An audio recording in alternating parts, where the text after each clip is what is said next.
መቼስ እኛ እውነት ለመናገር በጠቅላላው ሰው የምንወድበት የሆነ ምክንያት አለ የላችሁ?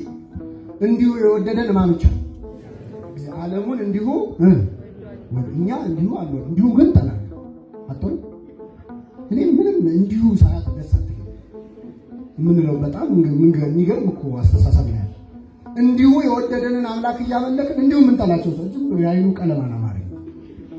በተለይ ደግሞ በኋላ ክፉ ነገር ከተገኘበት እኮ ተከሻዬ እኮ ነግሮኛል ቀድሞ ይላል። ይሄ ማለት ምክንያት ሳይኖር መጥላት፣ ምክንያት ሳይኖር ደግሞ መጥላት ከጀመርክ የሆነ ሰው ምክንያት ማግኘት አይቀርም።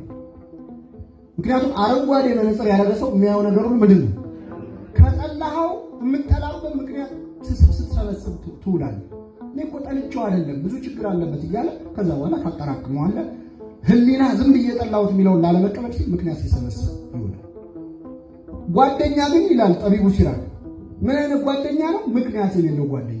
ለዚህ ነው ጓደኞች የሆነ ነገር ፈልገው ጓደኛ እንዳይሆኑ ከፈለክ በችግር ወራት ጓደኛ ልጅ ይላል። ባገኘህ ጊዜ አይደለም፣ በተሾምክ ጊዜ አይደለም፣ ዝነኛ በሆንክ ጊዜ አይደለም፣ በከበርክ ጊዜ አይደለም፣ በችግር ወራት ምንም በሌለ ሰዓት ጓደኛ ሊኖር ጥሩ ነው። ወይም ደግሞ ምንም በሌለ ሰዓት የያዝከው ጓደኛ ይዘህ ብትዘልቅ ጥሩ ነው እያለ ነው ጠቢቡ ሲራክ። ወረተኛ ጓደኛ አለ፣ ለጥቂት ጊዜ የሚሆን ጓደኛ አለ፣ በመከራ ቀን ከአንተ ጋር የማይሆን ማለት ነው።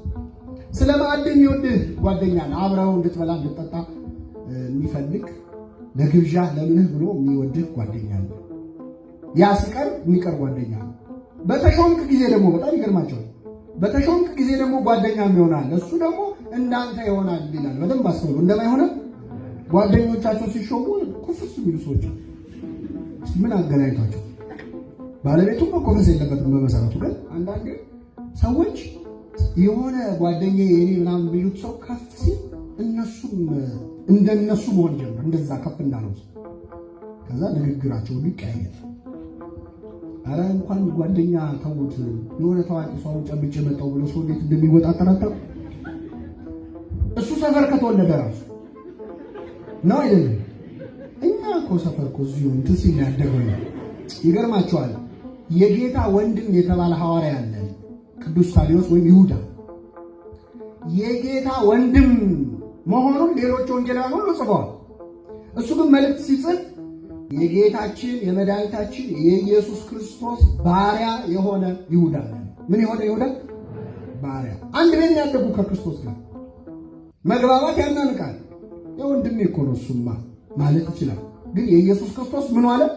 ባሪያው። እንዲያለ ስብና እግዚአብሔር ያደለን። ምክንያት የሌለው በሆነ ለጓደኝነት ዛሬ መጀመሪያ ልናነሳው የሚገባው ሰው የሳኦል ልጅ ዮናታን ነው። ዮናታን በጣም በሚደንቅ ሁኔታ ለጓደኝነት በጣም ምሳሌ የሚሆን ነው። በጣም የሚዋደዱ ጓደኛሞች ነበሩ ዮናታንና ዳዊት። የዮናታን ነፍስ በዳዊት ነፍስ ታሰረች ይላል አንደኛ ሳሙኤል ምዕራፍ 18 ከቁጥር 1።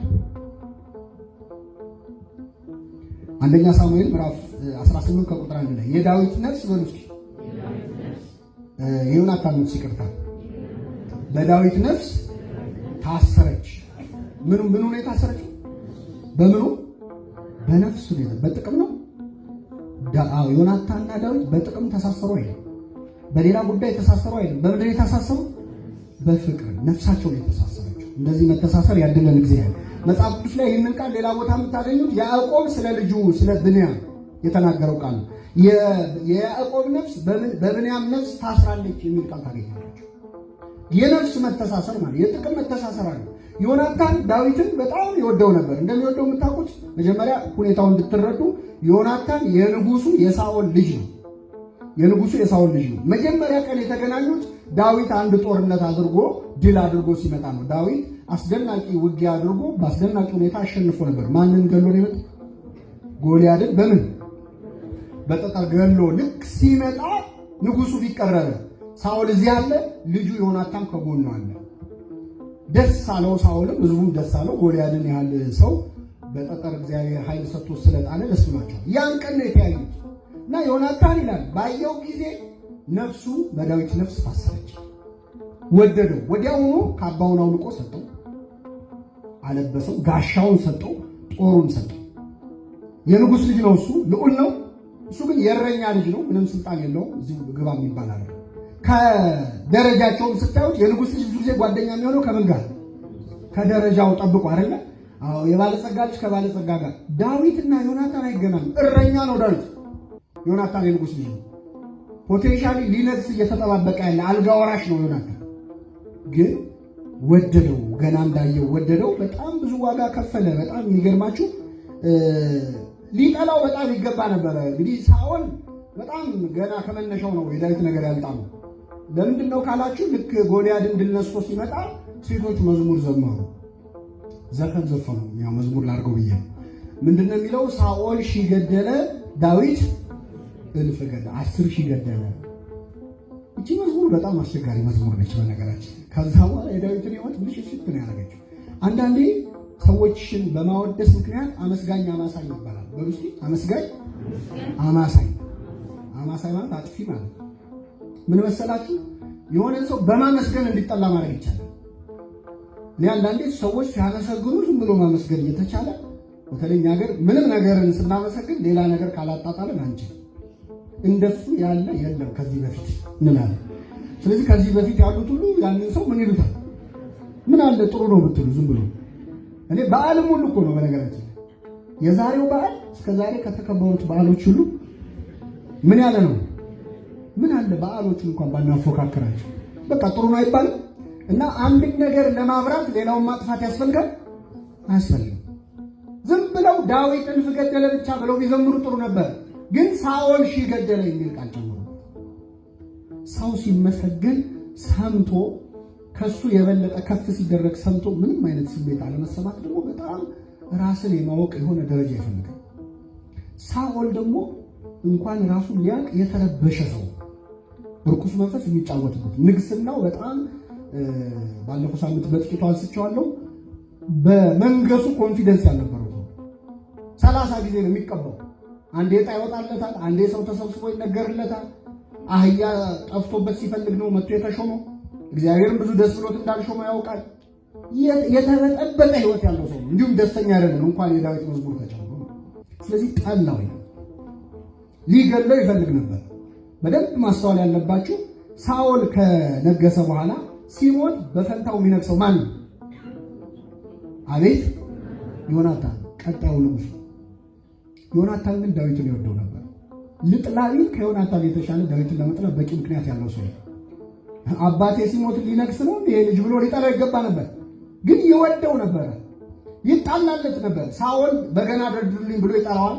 በገና ይደረድራል። ዳዊት ሲደረድር ጦር አንስቶ ይወረውርበት ነበር። በጣም የተለየ መዝሙር ቀርቦ እኛ መዝሙር ሲያልቅ ምንድን ነው ዝማሬ መላእክት ጦር ይወረውራል። ሳኦል ግን እንደው እግዚአብሔር ይስጥልኝ እንኳን የለም መንፈስ ርኩስ መንፈስ ሲርቅለት ቆይቶ አያመሰግንም፣ ጦር ይወረውርበት ነበር። ዮናታን ግን ከአባቱ ጋር ይከራከር ነበር። እንዴት ምን አረገ?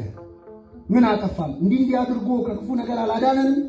እግዚአብሔር በሱ እጅ ይህንን ስራ አልሰራም እያለ ወንድሙን ማነው ጓደኛውን ዳዊትን ይከራከርልን ነበር። ከመበሳጨቱ ብዛት በጣም ይገርማችሁ አባቱ ሊገለው ሁሉ ዮናታን ላይም ጦር ወርውሮልን ነበር። እንዴት አንተ ለዚህ ለእሴይ ልጅ ደግፈህ እንዲህ ትላለህ ብሎ ሊገለው ሁሉ ተነስቶበት ነበር። ከወንድሙ በላይ ግን ከአባቱ በላይ ለጓደኛው ለዳዊት ትልቅ ቦታ ይሰጥ ነበር። እንደዚህ ያለውን ፍቅር እግዚአብሔር ለሁላችን ያድለን። በጣም ይገርማችሁ የተለያዩበትን መንገድ በጣም ያሳዝናል። አባቴ ሊገልህ ነውና ሽሽ እያለ መልእክተኛ ይልክልን ነበር። ኮድ ይለዋወጡ ነበር። ዮናታን ዳዊትን ለመታደግ ብዙ ጥረት አድርጓል። መጨረሻ ላይ ሲሰናበቱ ተላቅሰው ነው የተለያዩት። እና የዮናታንን እና የዳዊትን ፍቅር ለሁላችን ያድለን። ዮናታን መውደዱ ብቻ ዳዊትን በጣም ይወደው ነበር። ዳዊትን እንደሚወደው አንደኛ ሳሙኤል ምዕራፍ 1 ከቁጥር 29 ላይ እንደዚህ ይላል፣ ወንድሜ ዮናታን ሆይ እኔ ስላንተ እጨነቃለሁ። የሞተ ጊዜ እያለቀሰ ነው ዳዊት፣ ሙሾ እያወረደ ነው። ዮናታን ሞተ ብለው ሲነግሩት አዘነ፣ አለቀሰ፣ እንዲህ አለ፣ ወንድሜ ዮናታን ሆይ እኔ ስላንተ እጨነቃለሁ። በእኔ ዘንድ ውድህ እጅግ የተለየ ነበር። ከሴት ፍቅር ይልቅ ፍቅርህ ለእኔ ግሩም ነበር ይላል። ከምን ፍቅር ይልቅ? ከሴት ፍቅር ይልቅ። አንደኛ ዳዊት የረባም የጋብቻ ህይወት ስላልነበረው፣ የረባ የፍቅር ህይወትም ስላልነበረው ትክክለኛ ንጹህ የሆነ ታማኝ የሆነ ፍቅርን ያገኘው ከማን ነበር? ከዮናታን ስለነበር ከሴት ፍቅር ይልቅ ፍቅርህ ምን ያለ ነው? አይደክሟችኋል ዛሬ? ምን ያለ ነው? በነገራችን ላይ ጎረቤቶቻችን ይህንን ጥቅስ ለሆሞሴክሹዋል ወይም ለተመሳሳይ ጋብቻ ያጠቅሱታል። እንግዲህ መቼስ ለንጹህ ሁሉ ንጹህ ነው ይባላል። ንጹህ ላልሆነ ግን ሁሉ ነገር የረከሰ ነው የሚሆነው። እና ዳዊት ራሱ ቢሰማ በስመ አብ ወወልድ ወመንፈስ ቅዱስ የሚል አይመስላችሁ? ምን አመጣው ይሄንን ነገር? ቃሉ ምንድን ነው የሚለው? ፍቅርህ እንደ ሴት ፍቅር ነበር አይደለም የሚለው? ፍቅርህ ከሴት ፍቅር ይልቅ ፍቅርህ ለኔ ግሩም ነበር። ከሴት ፍቅር ይልቅ ማለት ምን ያለ ነው ማለት? የበለጠ ነው ማለት። ይልቅ ማለት ተመሳሳይ ነው ማለት አይደለም። ለምሳሌ እጠበኝ ከበረዶም ይልቅ እነጻለሁ። በረዶ ሆናለሁ ማለት ነው። ይልቅ ካለ ይመጣል። ይልቅ የሚል ጥቅስ ቤታችሁ ግቡና ስትፈልጉ ትርጉሙ ይገባቸዋል። ዳዊት እንደው እንደዚህ አይነት ሰዎች እንደሚነሱ መንፈስ ቅዱስ ነግሮት ነው መሰለኝ። ግን ሙሾውን ሲጀምር ምን ብሎ መሰላችሁ የጀመረው? ወንድሜ ዮናታን ሆይ ይላል። ምን? ስለዚህ ምኑ ነው? ወንድሙ ነው። እግዚአብሔር ልቡን አይስጣቸው። ፍቅሩን ደግሞ በጣም የገለጠበት ከሙሾ ባሻገር የዮናታን ልጅ ሜምፊቦስቴ የሚባል ልጅ ነበረው። ከጦርነት ደንገጡ ወይም ሎሌዋ ሴት ተሸክማው አዝላው ስትሄድ ድንገት አመልጣለሁ ስትል ወደቀባት። ወደቀ፣ እግሩ ሽባ ሆነ። የሕፃን ልጅ ሽባ ሆኖ ተቸግሮ ይኖር ነበር እና ዳዊት አስፈልጎ ሜምፊቦስቴን አስመጥቶ የዮናታን ልጅም ማለት ነው ቤተ መንግስት አስገብቶ ሎሌዎች ቀጥሮለት እርሻ መሬት ሰጥቶት በቤተ መንግስት ስርዓት ነው ያሳደገው። የንጉሥ የልጅ ልጅ ነው ብሎ የዮናታንን ውለታ መልሷል ማለት ነው። ይህን ለማድረግ እግዚአብሔር በቸርነቱ ይርዳል። ስለዚህ የመጀመሪያው ጓደኝነት ማለት ጓደኛ የሚባለው ምንም ሳይሻ የሚወድ ጓደኛ መሆን ይቻላል። ሁለተኛ በዘመን ሁሉ የሚወድ በሉ እስኪ፣ በዘመን ሁሉ የሚወድ ምሳሌ ምዕራፍ 17 ቁጥር 17 ላይ ወዳጅ በዘመን ሁሉ ይወዳል ይላል። ወዳጅ ወይም ጓደኛ በዘመኑ ሁሉ ይወዳል። በዘመኑ ሁሉ ሲባል አምናም ካቻምናም ማለት ብቻ አይደለም። ዘመን ውስጥ ብዙ ነገር አለ። ደስታ አለ የለም? ሐዘንስ? መታመም አለ የለም? መሾም የለም? መሻርስ? ብዙ ነው። ዘመን የተለያየ ነገር ያመጣል። እውነተኛ ጓደኛ በዘመን ሁሉ ምን የሚል ነው? የሚወድ ነው።